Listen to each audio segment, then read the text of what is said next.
Hello and welcome to our inaugural episode of the Tin Can Talks podcast. I am your host, Mike, and I have today with me Carol, the other host. And I'm Carol, and we're going to talk all kinds of different topics because when you hit one end of the tin can, you never know what's going to come out the other end. Exactly. So, Carol, this is our first episode. Do you want to introduce yourself just a little bit? Absolutely. So, like the man said, my name's Carol, and I have a varied and strange background. Believe it or not, I used to be a jet engine mechanic in the military, and then I transitioned into working with college students, and nowadays I get to teach them all sorts of things around leadership and personal development. And then I'm Mike. I have a varied background as well. From working with middle school, high school, college students to in success and completion, as well as working in and around the intelligence industry. So the federal intelligence industry. So we have a very wide background. This is why one of the reasons for this podcast is we have a lot of knowledge and we have a large knowledge base ourselves, as well as those folks we know around us that we think you may be interested in. So thank you for tuning in. And we got a drive to talk about it, so we are here to share. Yeah. So what are we talking about this week on our very first episode? So for the inaugural episode, I kind of decided to flex my history muscles here. I specifically wanted to talk about there are some here, this may become a series, but the theories behind history and how we learn history and how we see history. Because most people, history is a timeline that said, on Tuesday this happened and then on Friday this happened. But there's a lot more to history the ever-present timeline that nobody likes to memorize. Pretty much. But it's a useful tool. All things are useful to us historians, but remembering history is the story of humanity as best we can recall it. There's a very important lesson there, as best we can recall it. Absolutely.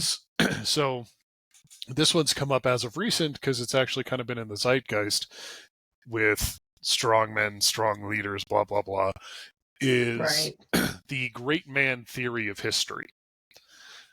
And I wanted to kind of compare and contrast of the great man theory of history to the generally more accepted multimodal models of history that we see out there.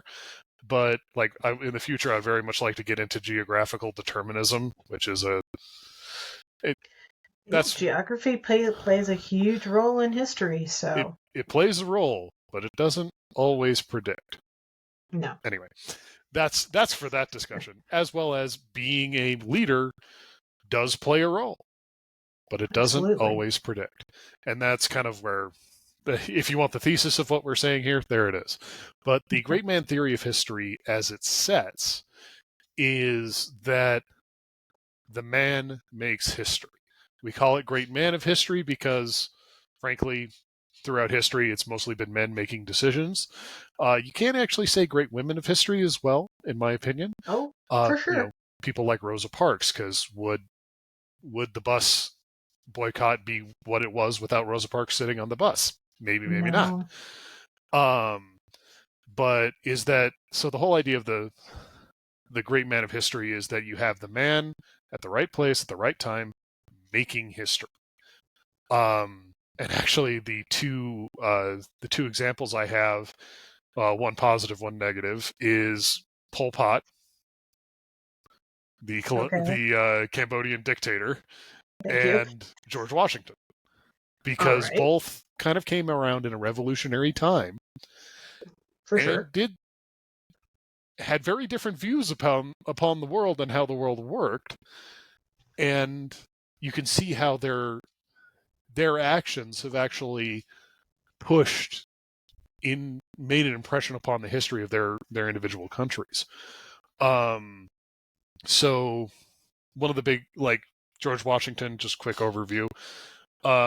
Turns out Continental Congress convened and said, okay, we're at war basically with Britain. This is a problem. We need somebody to lead the army. And George Washington was the only guy that showed up in his military uniform. I remember learning about that in history class. Yes. I think we call that asking for the job. But or leading by example, depending. I was about to say we can start. That's another episode altogether. Is talking leadership. But, yes, and I will play with that at a different time. Yes, we will. But George Washington then takes the helm of the Continental Army, and remember, the Revolutionary War lasts like 8 years, 9 years in toto, and it's actually. It follows the success and the failure of the army itself. Generally follows Washington's growth and ability throughout that time to learn how to be a general of an army. But as one example of that, what I call the great man of history effect is at the end of the war, most of the soldiers and officers were taking IOUs to get paid. Mm-hmm. They still hadn't gotten paid. The war had been over for about a year. And the army was kind of convening to then break apart. And George Washington did this is he read a note from Congress saying, yes, we will pay you. This is how it's going to work, blah, blah, blah. And to do that, he actually had to took out his reading spectacles and put them on his face and said, excuse me, I have not only grown gray, but I've grown blind in service of my country. And he said that with the specific effect on those officers to keep them from basically starting another revolution, because the army was still together. Congress didn't have an army. You can kind of do what you want when you have the army. And that is, I like to call it George Washington's Cincinnatus moment of putting down the sword and picking up the plowshare. But it is it's a lesson it's a lesson that the government didn't listen to very well because some 80, 90 years later, the veterans of the Civil War had to encamp in Washington, D.C. to get their comeuppance. That would be the First World War, veterans of the First World War, and the Smedley Butler campaign, which we can talk about that too. I think it happened after Civil War too, but I believe it did. It was a lesson that wasn't learned very well. I think we only learned it after World War II, to be honest. But there was even too then, many of them at that point. That well. Yeah, as a veteran, I can agree. But that's, and then another impact of George Washington as far as great man is the reason that it is now enshrined in law.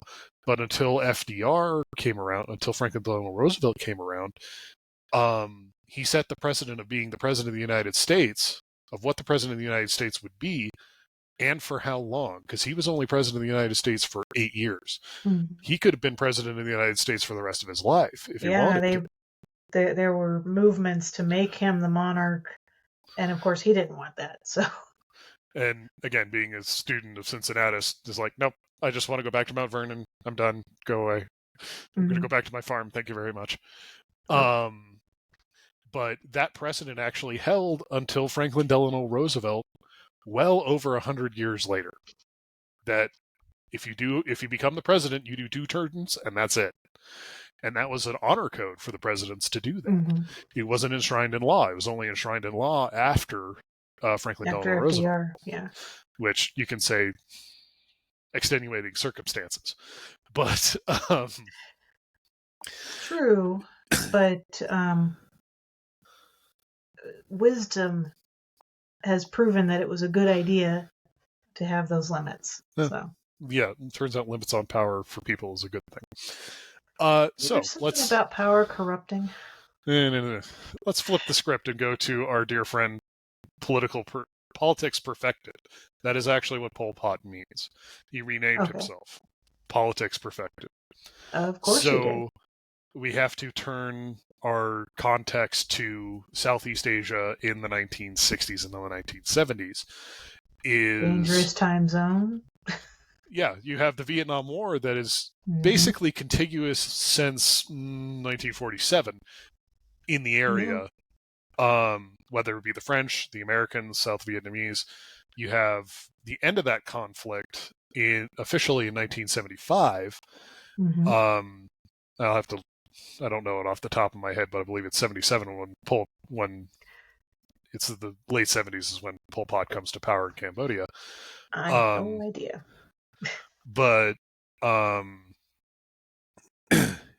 using is a communist revolutionary time.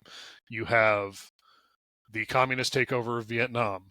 You have a lot of communist influence in Laos and Cambodia during the war, as well as them giving money, supplies, and support. So Cambodia then goes, the Khmer, specifically called the Khmer Rouge, take power. And the head of the Khmer Rouge is, or Cambodian Red is, if you want the actual, but, the whole area was controlled by France, so thusly Khmer Rouge. They take power, and then, as is apt with most communist regimes, they take over, they go, hey, neat, we have power, we're going to completely restructure everything, and we don't care how many dead bodies it takes to get there. Unfortunately, that was a common theme and is a common theme. And when you actually look at Pol Pot himself, he being the thought leader, very kind of a Maoist figure, he's the one that set the parameters, shall we say, to this revolution. One of the big ones that everybody kind of comes up with Pol Pot is he killed everybody who had glasses because he thought they were part of the intellectual class. And mind you, Pol Pot does not come from, he actually comes from the peasant class, but was educated and got educated because that's the modern world in which we live. There are several examples of that throughout history. Well, and that's why I'm using Pol Pot as the specific example is that, but why get rid of the intellectuals and intelligentsia? The intellectuals and intelligentsia are going to be against the reshaping of the country. They are a resistance force therein. And they will question everything. Correct. And if you question it, that means you're counter-revolutionary. If you're counter-revolutionary, it means you're a threat. And if you're a threat, you are disposed of. And thusly, we have things like the killing fields and things like that. Pol Pot is actually very, just to dig in deeper than the scope of this podcast, very interesting character. Highly charismatic person, as most dictators tend to be. We tend to discount we in history tend to discount the charisma of people. I mean, everybody's like, Joseph Stalin was a thug, but yeah, he was a thug that everybody seemed to like. So, as someone who has studied leadership professionally, leadership is not just the act of leading people. It's how you attract people to lead. Whether you're a tyrant or, just a good revolutionary leader type, you're going to run into that because your ability to attract those people to you is a factor in your leadership ability. I can attract people to me. I can turn on the charisma if I want to. You know this. You've seen me do it.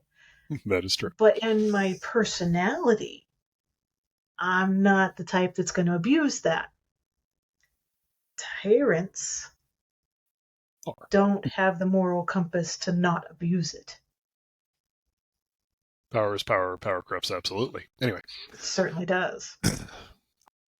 So, as I said, I chose those two as a very, opposite examples of what we would say is benevolent and then evil. Both highly charismatic men who absolutely could attract people to them.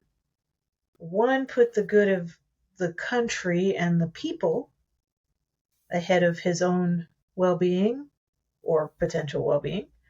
The other put his own interests ahead of them. Correct. So I have some critiques of great man theory. So again, why we use is that these great men made these impacts upon the world. You know, whether it be founding a nation, because technically both men founded a nation, and They certainly did. One, it became a marketplace, history's complex. Okay, this is other history disclaimer. Turns out people are nasty to one another. This is how this works. This is what history is. Human beings are very mean to one another. This is why we have things like militaries, and police. But is you have to a benefit of other, you have somebody who sets up a nation that's to a benefit of other people, and then there's people that set up a nation that's a benefit to themselves and those that are chosen by that person.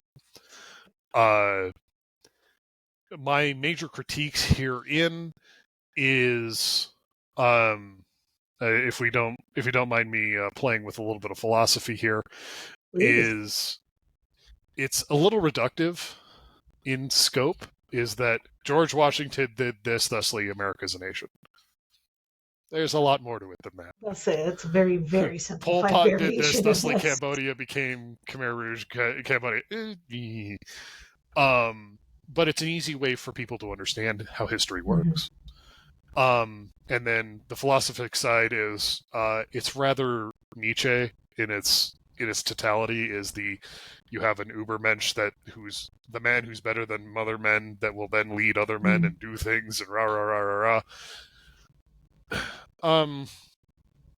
I tend not to pay too much attention to Nietzsche these days, as far as like actually using his things. Well, it's important to understand multiple aspects of philosophy. Whether you agree with it or think it was well-founded is irrelevant. Turns out there's a lot of Nietzsche that is well-founded and otherwise, but then was actually twisted by his sister, who was basically one of the founders of Nazi ideology. Turns out. That's another. There's always something. More topics down the road. Yes, Mike is a font of useless knowledge. But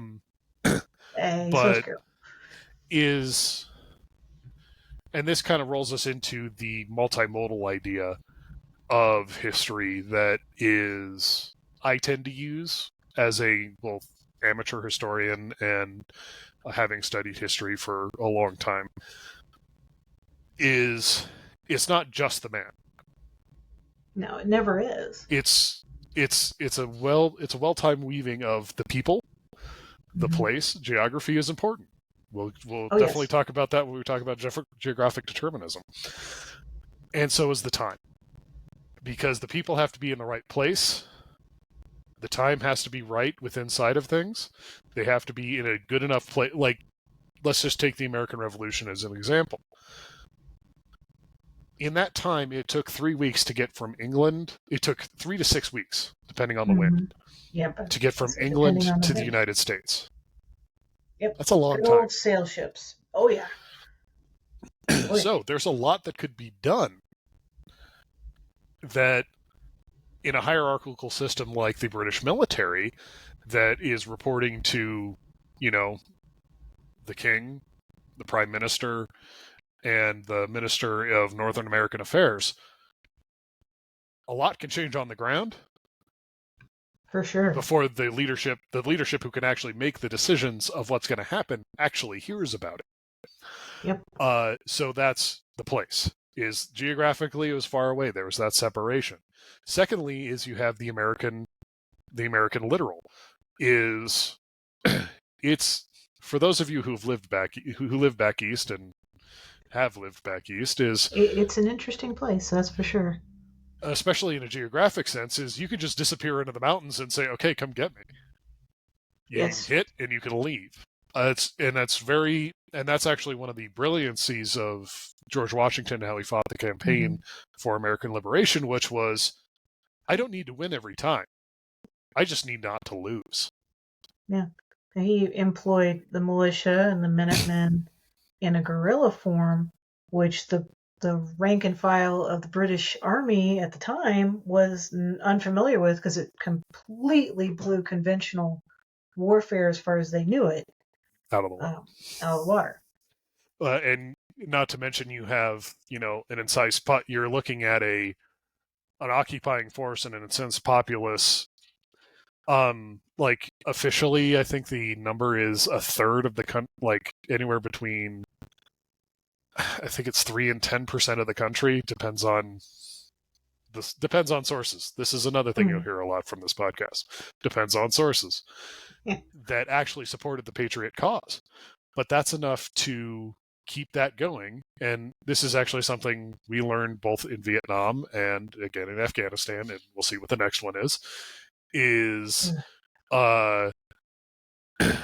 turns out a military, this goes to Karl von Clausewitz, one of my favorite thinkers, is a military is really bad at being police. Yeah. We're not trained for that. It's not. The military is to do 2 things: kill people, break stuff. That is what the military exists to do. Pretty much. And you got to kill enough people and break enough stuff that the other person's going to go, I don't want to do this anymore. It's a deterrent. It's a deterrent. That's why we have big ships in the big blue ocean. Yes, because we can break your stuff from a very far away. So, and then the time is, this is one of my favorite things to tell students about, especially talking about the Revolutionary time, is the time from basically the Plymouth Colony to then the Revolution is almost 200 years. Yeah, it's like 190 years. That we're just now farther away from the founding of the country to where we sit now in 2025. Yep. To then where the country, I can remember when I was a very small child. Happened. Yeah, I can remember when I was a very small child, having some of that talked about in school as far as time frame goes. Now, I'm a little bit older than you are, so, and where I grew up in Western Kentucky was technically it was the Northern Union, but it was a split state. Yep. So just as many fought for the Confederates as they fought for the Union.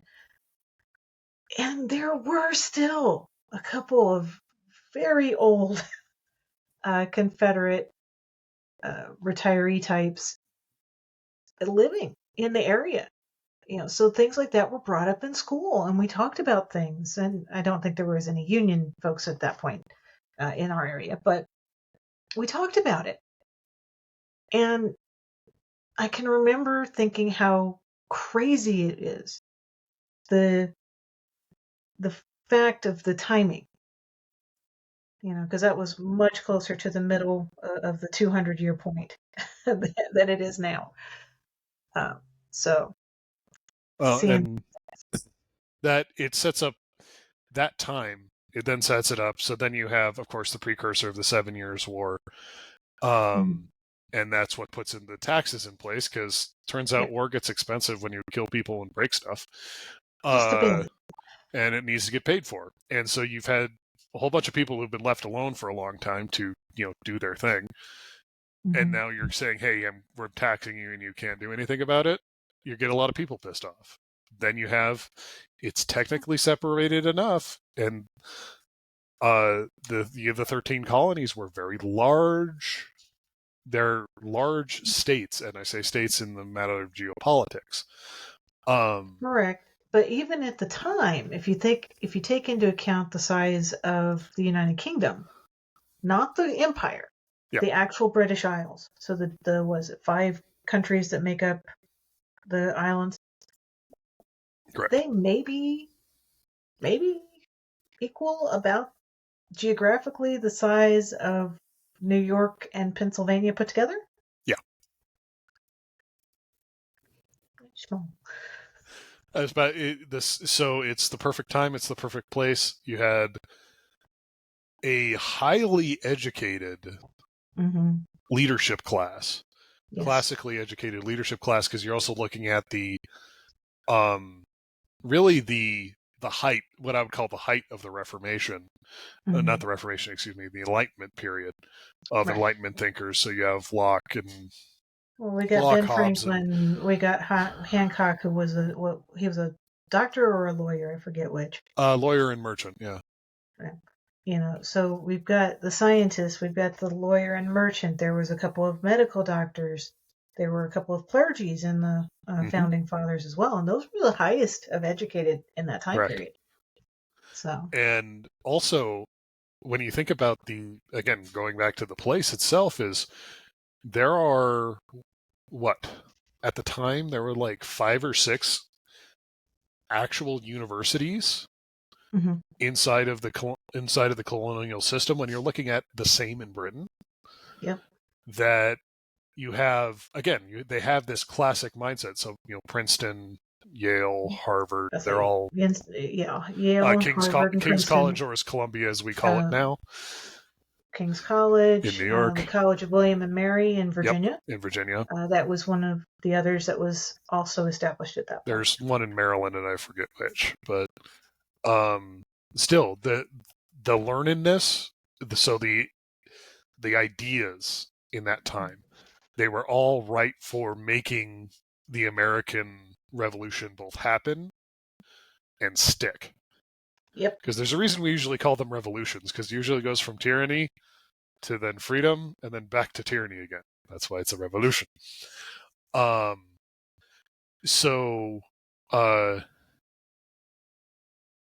This is that multimodalness, and there are some issues with this multimodal idea. Number one, what we just described was highly complex, as you may understand at this point. Oh yeah, for sure. And this is where I get to go. This is where conspiracy theories come from, by the way, because it's very hard for most people to understand a highly complex system without taking it and studying it for years. I'm only the human brain likes a simple point to point. Simple answer is that, I've only been studying the American Revolution for the past maybe 5 years in more depth and intelligence than just, yes, this is what happened on the timeline. And so I will readily admit I don't know everything, and some of the things I may say may be wrong. But this is where conspiracy theories come from, because here's this overly complex system that's very, very hard to describe, very, very hard to articulate, and you actually have to be truly interested in it to actually get in there. For the uninterested, it's like, okay, this is where, comparing and contrasting with the great man of theory of history, it's easy enough to say Washington was a great man, he did a cool thing, everything's cool. Human brain likes that from a psychological perspective. That's true.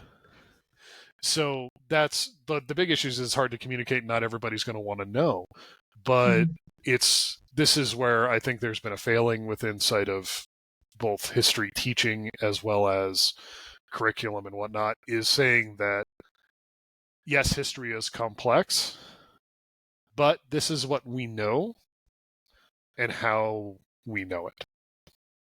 So a lot of times history is not approached from the story aspect of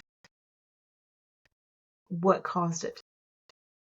The critical thinking aspect is not necessarily taught in most schools. Sometimes it is, and then the students are very blessed or cursed, depending on your point of view. But that's a breakdown in expectations really from about the 60s forward. Yeah. So. But so that's my little spiel for today, is kind of our theories of going through our theories of history, because there is merit to the great man of history theory, where a man is making the history. I tend to think that it's the multimodal, is that it's the man at the right place at the right time with the right people and the right things in place that will make that happen. Now, here's one of the kind of controversy. I do want to get into the controversies with this. Is one of the bigger controversies with the great man of history theory is saying that if it wasn't George Washington, the United States would not be a thing. I happen not to believe in that because I don't agree with that either. Because inside of that, this is why I believe that multimodal is that the man is one piece. And yeah, George Washington chose himself to be that man because he showed up in his militia uniform to Pennsylvania going, hey guys, y'all need a military leader? I'm your dude. Mm-hmm. But sometimes history chooses the man, sometimes man chooses the history.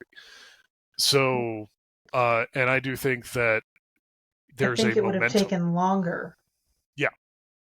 For the revolution to have been successful, but it would have happened. There is a momentum of events, and that the great men of history, the great men and women of history as they are chosen, that they are chosen at that time in that place by the momentum of events that are happening that's in this great tapestry, and we can just pull one thread of said tapestry.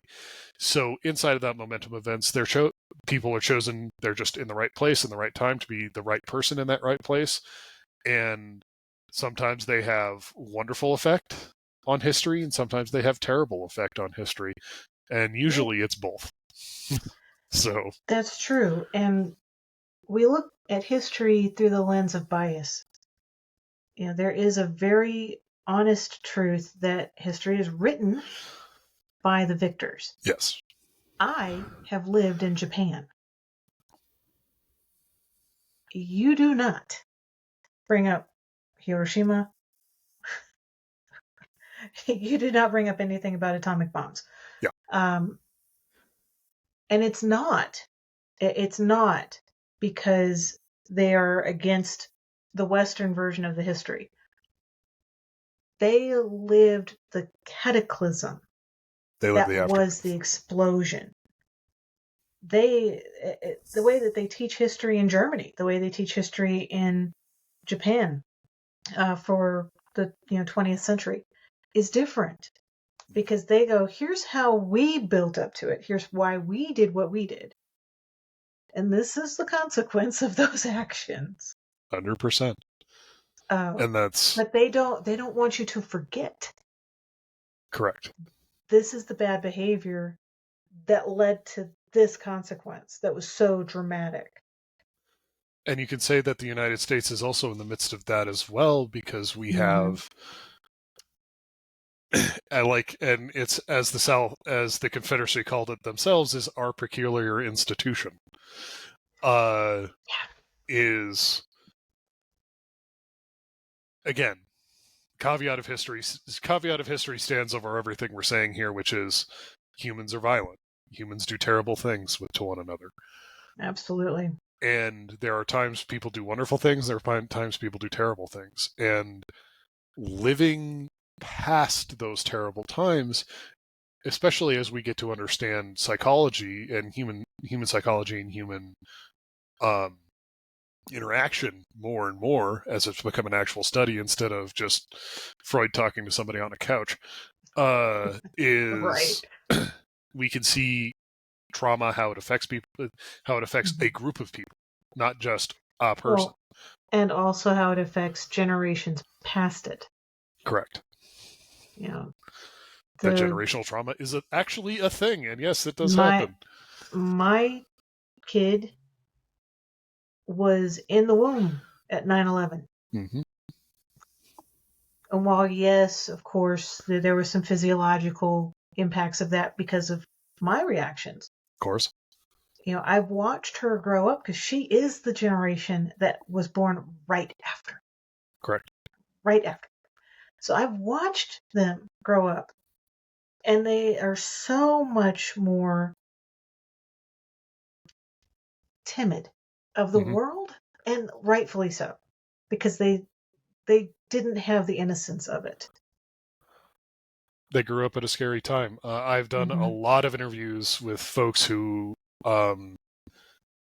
survived the Great Depression and survived the Great Depression in what we could term as near terminal poverty. Like, using the example, my grandfather is, it was a pot of beans for breakfast and it was the same pot of beans for dinner. My grandparents, God help you if you didn't remember to turn things off or pay attention to eating what was on your plate.